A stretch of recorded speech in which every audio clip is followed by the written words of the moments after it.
നമസ്കാരം, എൻ്റെ പേര് സുമിത. എല്ലാവർക്കും ആമീസ് ഫുഡ് കോർട്ടിലേക്ക് സ്വാഗതം. അപ്പൊ ഇന്ന് ഞാൻ ഓണത്തിനൊക്കെ ഉണ്ടാക്കാൻ പറ്റുന്ന ഒരു അടിപൊളി കറിയുടെ റെസിപ്പി ആയിട്ടാണ് വന്നിരിക്കുന്നത്. നമ്മളിത് പാവയ്ക്കയും അതേപോലെ മാങ്ങയും വെച്ചിട്ടുള്ള ഒരു പാൽക്കറിയാണ്. അപ്പൊ പാവയ്ക്ക ഇഷ്ടപ്പെടാത്തവർക്ക് പോലും ഇഷ്ടപ്പെടുന്ന ഒരു അടിപൊളി കറിയുടെ റെസിപ്പിയാണ്. അപ്പൊ അതെങ്ങനെയാണ് ഉണ്ടാക്കുന്നതെന്നും കൂടി നോക്കിയാലോ. നമ്മുടെ പാവയ്ക്കയും മാങ്ങയും വെച്ചിട്ടുള്ള പാൽക്കറി റെഡിയാക്കാൻ തുടങ്ങാം. അപ്പം അതിന് വേണ്ടിയിട്ട് ഒരു ചീനച്ചട്ടി അടുപ്പത്ത് വെച്ചിട്ടുണ്ട്. അതിലേക്ക് ഒരു 2 ടേബിൾ സ്പൂൺ അളവിൽ വെളിച്ചെണ്ണ ഒഴിച്ചു കൊടുക്കാം. അപ്പോൾ വെളിച്ചെണ്ണ തന്നെ ഒഴിക്കാൻ ശ്രദ്ധിക്കാട്ടോ, ഓയിലൊന്നും യൂസ് ചെയ്യരുത്. അപ്പോൾ വെളിച്ചെണ്ണ നല്ല പോലെ ചൂടായിട്ട് വരുമ്പോൾ ഇതിലേക്ക് കടുക് ചേർത്ത് കൊടുക്കാം. ഞാനിപ്പോൾ 1 ടീസ്പൂൺ കടുക് ചേർത്ത് കൊടുത്തിരിക്കുകയാണ്. അപ്പോൾ ഈ സമയം ലോ ഫ്ലെയിമിലാണ് വെച്ചിരിക്കുന്നത്.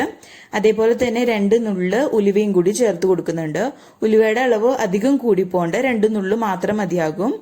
ഇനി നമ്മുടെ കടുകും അതേപോലെ ഉലുവയും നല്ല പോലെ പൊട്ടി വരുന്ന സമയത്ത് വറ്റൽമുളകും കൂടി ഇട്ട് കൊടുക്കാം. ഞാനിപ്പോൾ 3 വറ്റൽമുളകാണ് എടുത്തിരിക്കുന്നത്. അത് ഇതേപോലെ കൈവച്ചിട്ടൊന്ന് കട്ട് ചെയ്തിട്ട് ചേർത്ത് കൊടുക്കുന്നുണ്ട്. നമ്മുടെ കടുകും വറ്റൽമുളകും ഉലുവയും നല്ല പോലെ പൊട്ടി വരുന്ന സമയത്ത് നമുക്ക് ഇതിലേക്ക് പൊട്ടിക്കഴിഞ്ഞതിന് ശേഷം നമുക്കിതിലേക്ക് സവാളയൊക്കെ ചേർത്ത് കൊടുക്കാം.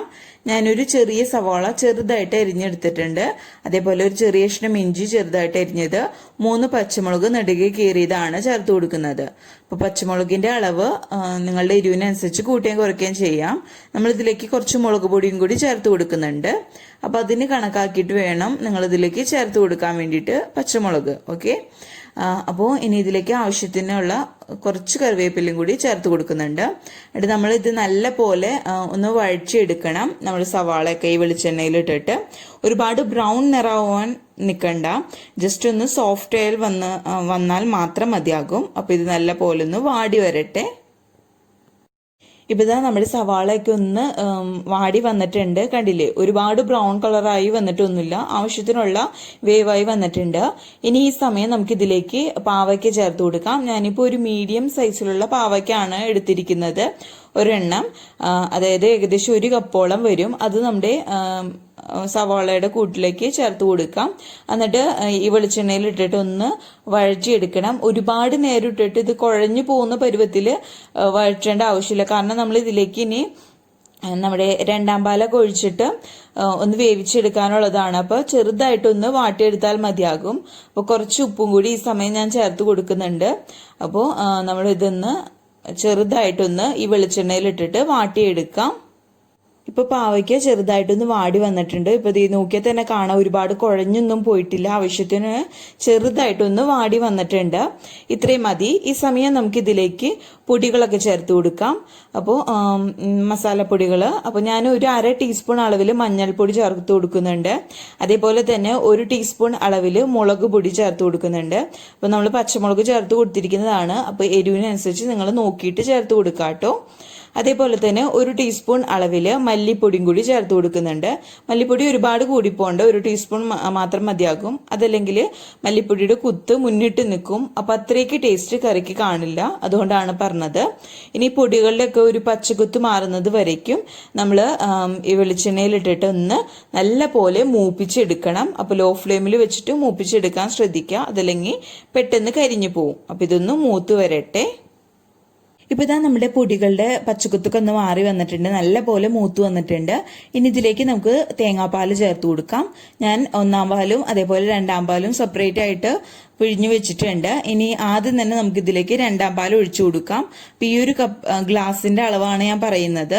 ഈ ഒരു ഗ്ലാസ്സിൽ 1.25 ഗ്ലാസ് 2ാം പാലാണ് ഒഴിച്ചു കൊടുക്കുന്നത്. അപ്പോൾ നിങ്ങൾക്ക് ഈ പാലൊഴിച്ചു കൊടുക്കുന്നതിനേക്കാളും പകരമായിട്ട് പച്ചവെള്ളത്തിൽ നമ്മുടെ പാവയ്ക്ക് വേവിച്ചതിന് ശേഷം 1ാം പാല് നല്ല തിക്കായിട്ട് ഇതിലേക്ക് ചേർത്ത് കൊടുത്താലും മതിയാകും. ഇനി ഇതിലേക്ക് ആവശ്യത്തിനുള്ള ഉപ്പ് ചേർത്ത് കൊടുക്കാം. എന്നിട്ട് ഒന്ന് മിക്സ് ചെയ്ത് കൊടുക്കാം. ഇനി നമ്മളുടെ പാവയ്ക്ക ഈ പാലിൽ കിടന്നിട്ട് നമ്മൾ നല്ല പോലെ വേവിച്ചെടുക്കണം. അപ്പോൾ നിങ്ങൾക്ക് നല്ല ഗ്രേവിയിലാണ്, നല്ല ചാറിലാണ് വേണ്ടതെങ്കിൽ, ഒഴിച്ചുകറിയുടെ രൂപത്തിലാണ് വേണ്ടതെങ്കിൽ കുറച്ചും കൂടി 2ാം പാൽ ഒഴിച്ചു കൊടുക്കാം കേട്ടോ. ഞാനിപ്പോൾ കുറച്ച് തിക്കായിട്ടാണ് എടുത്തിരിക്കുന്നത്. നമ്മുടെ സദ്യയിലൊക്കെ വിളമ്പുമ്പോൾ കുറച്ച് തിക്കായിട്ട് കട്ടിക്കാണ് എടുത്തിരിക്കുന്നത്. അപ്പോൾ കുറച്ച് രണ്ടാം പാലാണ് ഒഴിച്ചു കൊടുത്തിരിക്കുന്നത്. അപ്പോൾ പാവയ്ക്ക ഇനി ഈ പാലിൽ കിടന്നിട്ട് നല്ല പോലെ വെന്ത് വരട്ടെ. നമുക്ക് ഈ സമയം മാങ്ങ ഇതിലേക്ക് ചേർത്ത് കൊടുക്കരുത്. പാവയ്ക്ക നല്ല പോലെ വെന്തതിന് ശേഷമാണ് നമ്മൾ ഇതിലേക്ക് മാങ്ങ ചേർത്ത് കൊടുക്കുന്നത്. മാങ്ങ പെട്ടെന്ന് വെന്ത് വരുന്നതാണ്. അപ്പോൾ നല്ല പോലെ നമ്മുടെ പാവയ്ക്ക ഒന്ന് വെന്ത് വരട്ടെ. ഇപ്പൊ ഇതാ നമ്മുടെ രണ്ടാം പാൽ ഒഴിച്ചു കൊടുത്തിട്ട് പാല് നല്ല പോലെ തിളച്ചൊന്ന് കുറുതായി വന്നിട്ടുണ്ട്. അതേപോലെ തന്നെ നമ്മുടെ പാവയ്ക്ക നല്ല പോലെ വെന്ത് വന്നിട്ടുണ്ട്. ഈ സമയം നമുക്കിതിലേക്ക് മാങ്ങ ചേർത്ത് കൊടുക്കാം. ഞാനൊരു ചെറിയ മാങ്ങയാണ് കേട്ടോ ചേർത്ത് കൊടുത്തിരിക്കുന്നത്. അത് ഇതേപോലെ ചെറുതായിട്ട് കട്ട് ചെയ്തെടുത്തിരിക്കുന്നതാണ്. അത് ഇതിലേക്ക് ചേർത്ത് കൊടുക്കാം. ഞാനിപ്പോൾ ഒരു മാങ്ങ ചേർത്തു എന്ന് വെച്ചാൽ നിങ്ങൾ അതേപടി തന്നെ ചേർത്ത് കൊടുക്കരുത്. നിങ്ങളുടെ എടുക്കുന്ന മാങ്ങയുടെ പുളിക്ക് അനുസരിച്ച് വേണം ഇതിലേക്ക് ചേർത്ത് കൊടുക്കാൻ വേണ്ടിയിട്ട്. ഒരുപാട് പുളിയുള്ള മാങ്ങയാണ് എടുക്കുന്നത് െങ്കിൽ ഒരു ചെറിയ പീസ് ചേർത്ത് കൊടുത്താൽ മതിയാകും. അപ്പോൾ നിങ്ങൾ എടുക്കുന്ന മാങ്ങയുടെ പുളിക്ക് അനുസരിച്ച് വേണം ചേർത്ത് കൊടുക്കാൻ വേണ്ടിയിട്ട്. അപ്പം ഞാൻ നേരത്തെ പറഞ്ഞ പോലെ തന്നെ പാവയ്ക്കയുടെ ഒപ്പം തന്നെ മാങ്ങയും കൂടി ചേർത്ത് കൊടുക്കുകയാണെങ്കിൽ മാങ്ങ ഉടഞ്ഞ് വെന്ത് അത്രയ്ക്ക് ടേസ്റ്റ് കാണില്ല കഴിക്കാൻ വേണ്ടിയിട്ട്. കാരണം മാങ്ങ പെട്ടെന്ന് നമുക്ക് വെന്ത് കിട്ടുന്ന ഒരു ഐറ്റം ആണ്. അപ്പോൾ പാവയ്ക്ക നല്ല പോലെ വെന്തതിന് ശേഷം മാത്രം മാങ്ങ ചേർത്ത് കൊടുക്കുക. ഇനി മാങ്ങ ഈ പാലിൽ കിടന്നിട്ടൊന്ന് വെന്ത് വരട്ടെ. ഇപ്പോൾ നമ്മുടെ മാങ്ങയൊക്കെ നല്ല പോലെ വെന്ത് വന്നിട്ടുണ്ട്. കണ്ടില്ലേ, നല്ല തിക്കായിട്ടാണ് നമ്മുടെ കറി ഇരിക്കുന്നത്. അപ്പോൾ ഞാൻ പറഞ്ഞ പോലെ ഞാനിപ്പോൾ ഇലയിൽ വിളമ്പുന്ന സൈസിലാണ് ആ ഒരു രീതിയിൽ എടുത്തത് കൊണ്ടാണ് ഇത്ര തിക്കായിട്ടിരിക്കുന്നത്. അപ്പോൾ നിങ്ങൾക്ക് ചാറ് വേണമെങ്കിൽ കുറച്ച് തേങ്ങാപ്പാലും കൂടി ചേർത്ത് കൊടുത്താൽ മതിയാകും. അപ്പോൾ ഇതാ നമുക്കിതൊന്ന് മാങ്ങ വെന്തോന്ന് നോക്കാം. കണ്ടില്ലേ, നല്ല പോലെ നമ്മുടെ മാങ്ങയും അതേപോലെ തന്നെ നമ്മുടെ പാവയ്ക്കും വെന്ത് വന്നിട്ടുണ്ട്. ഒട്ടും ഉടഞ്ഞൊന്നും പോയിട്ടില്ല കേട്ടോ. അപ്പൊ ഇത്രയും മതി. ഈ സമയത്ത് ഉപ്പൊക്കെ നോക്കാം, എന്നിട്ട് കുറവുണ്ടെങ്കിൽ ചേർത്ത് കൊടുക്കാം. ഇനി നമുക്ക് ഇതിലേക്ക് ഒന്നാം പാലാണ് ചേർത്ത് കൊടുക്കേണ്ടത്. ഞാനിപ്പോൾ ഇതിലേക്ക് നല്ല തിക്കായിട്ടുള്ള ഒന്നാം പാല് ഒരു 1/4 ഗ്ലാസോളമാണ് ചേർത്ത് കൊടുക്കുന്നത്. അപ്പോൾ അത് ചേർത്ത് കൊടുക്കാം. എന്നിട്ട് അതേപോലെ തന്നെ ഞാൻ ഇതിലേക്ക് കുറച്ച് പഞ്ചസാര ചേർത്ത് കൊടുക്കുന്നുണ്ട്. നിർബന്ധമില്ല കേട്ടോ, പക്ഷെ ചേർത്ത് കൊടുത്താൽ നല്ല ടേസ്റ്റ് ആയിരിക്കും. ഒരുപാട് കയ്പുള്ള പാവയ്ക്കൊക്കെ ആണെങ്കിൽ അപ്പോൾ ആ ഒരു കയ്പൊന്ന് ബാലൻസ് ചെയ്യാൻ വേണ്ടിയിട്ട് ഈ മധുരം കൂടി ചേർത്ത് കൊടുക്കുമ്പോൾ നല്ലൊരു ടേസ്റ്റ് ആയിരിക്കും നമ്മുടെ കറിക്ക്. എന്നിട്ട് ഇതൊന്ന് മിക്സ് ചെയ്ത് കൊടുക്കാം. അപ്പോൾ ഇതിലേക്ക് നമുക്കിനി ഒന്നാം പാലും കൂടി ചേർത്ത് കൊടുക്കാം. അപ്പോൾ 1/4 ഗ്ലാസ് ഒന്നാം പാലും കൂടി നമുക്ക് ചേർത്ത് കൊടുക്കാം.